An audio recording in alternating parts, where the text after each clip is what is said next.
नमस्कार साथियों। आज चिंतन में निष्काम कर्मयोग, आत्मिक शुद्धि, आत्मिक शांति तथा लोकहित के लिए अपने आप को भगवदार्पण करना हिंदू संस्कृति की एक बड़ी विशेषता रही है। जब तक मनुष्य अपने आप को शुद्ध सांसारिक जीव मानता रहता है और स्वयं अपनी व्यक्तिगत शक्ति से ही किसी महान उद्देश्य की पूर्ति चाहता है, तब तक वह सफल नहीं होता। उसकी शक्तियाँ पंगु सी रह जाती हैं। वह महान उद्देश्य की पूर्ति के लिए अपने आप को दुर्बल और पाप युक्त पाता है।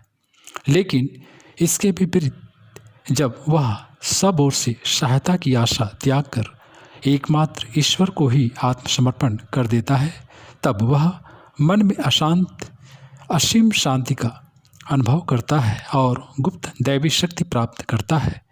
अपने आप को भगवदार्पण कर देने से कोई कैसा ही पापी क्यों न हो, भगवान की शक्ति के अद्भुत प्रभाव से उसके समस्त पापों का नाश हो जाता है और उसे शीघ्र ही परम शांति मिल जाती है। किंतु शर्त यही है कि यह आत्मार्पण विशुद्ध प्रेम भाव से होना चाहिए।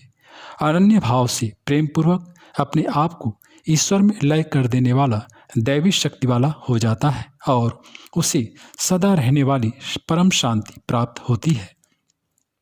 जो संसार के अन्य आश्रयों को छोड़ नित्य निरंतर निष्काम भाव से भगवान को सब कुछ सौंप देता है, भगवान उसकी रक्षा ही नहीं करते वरन उसका लौकिक एवं पारलौकिक भार भी संभालते हैं। प्रभु को आत्मर्पण करते हुए मनुष्य अपनी समस्त मानसिक, बौद्धिक तथा आत्मिक शक्तियों को समेटकर भगवान के चरणों में रख देता है। तब मानव की पुरानी प्रवृत्तियां जो सांसारिक भोगों में लिप्त थीं, जो निम्न कामों में ही लगकर समाप्त हो जाती थी, एक नवीन दिशा की ओर, नीचे से ऊंचाई की ओर, सांसारिकता से देवत्व की ओर उठने लगती हैं। नए आत्मिक मनोरथों की पूर्ति के लिए उसमें दैवी शक्तियों का संपर्क होता है। आत्मर्पण करने वालों में नया जीवन आ जाता है। नए गीतों के लिए नए स्वर धारा फूटती है। भक्त का हृदय ही जैसे गीतों के रूप में बहने लगता है। वृत्तियों को संयमित कीजिए और फिर अपने सब कार्य, अपनी शक्तियों तथा इच्छाओं को भगवान में समर्पित कर दीजिए। वही व्यक्ति लोक कल्याण के कार्यों में पूर्ण सफल रहा है, जिसने अपना सब कुछ भगवान को सौंप दिया है। अपना सब कुछ ईश्वर को सौंप देना, ईश्वर का दासानुदास या अंग बनकर आत्मिक शक्ति एकत्र करना, आत्मशुद्धि की यह साधना हमारे देश में प्राचीन काल से चली आई है। गीता में भगवान ने आत्मशुद्धि का अनुष्ठान निम्न शब्दों में किया है: तमेव शरणं गच्छ सर्वाभावेन भारत, तत्पश्चात् पारम शांतिम स्थानम प्राप्यसि शाश्वतम। हे भारत, तू सब प्रकार से उस परमेश्वर की ही अनन्य शरण को प्राप्त हो। उस परमात्मा की कृपा से ही परम शांति को और सनातन परम धाम को प्राप्त होगा।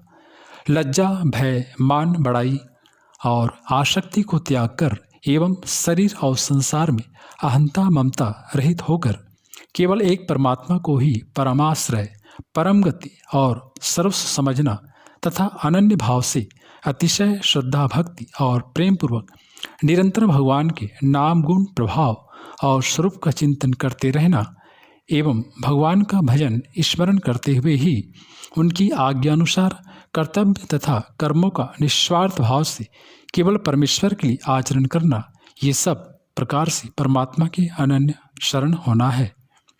चेतसा सर्वकर्माणि मयि सन्न्यस्य मत्परः बुद्धि योग मुपाश्रयत्य मच्चितः सतम भव।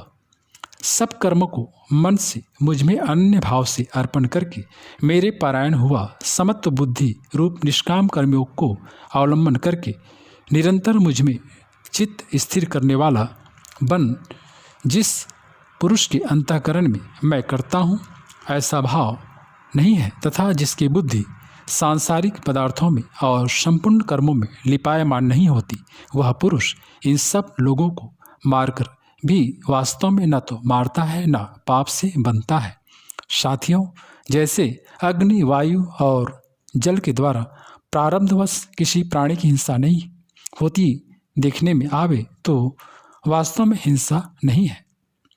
वैसे ही जिस पुरुष का देह में अभिमान नहीं है और स्वार्थ रहित केवल संसार के हित के लिए ही जिसकी संपूर्ण क्रियाएं होती हैं, उस पुरुष के शरीर और इंद्रियों द्वारा यदि किसी प्राणी की हिंसा होती है, लोक दृष्टि में देखी जाए तो वे भी वास्तव में हिंसा नहीं है, क्योंकि आसक्ति, स्वार्थ और अहंकार के न होने से किसी प्राणी की हिंसा हो ही नहीं सकती तथा बिना कर्तृत्व अभिमान की किया हुआ कर्म वास्तव में अकर्म ही है, इसलिए वह पुरुष पाप से नहीं बनता है।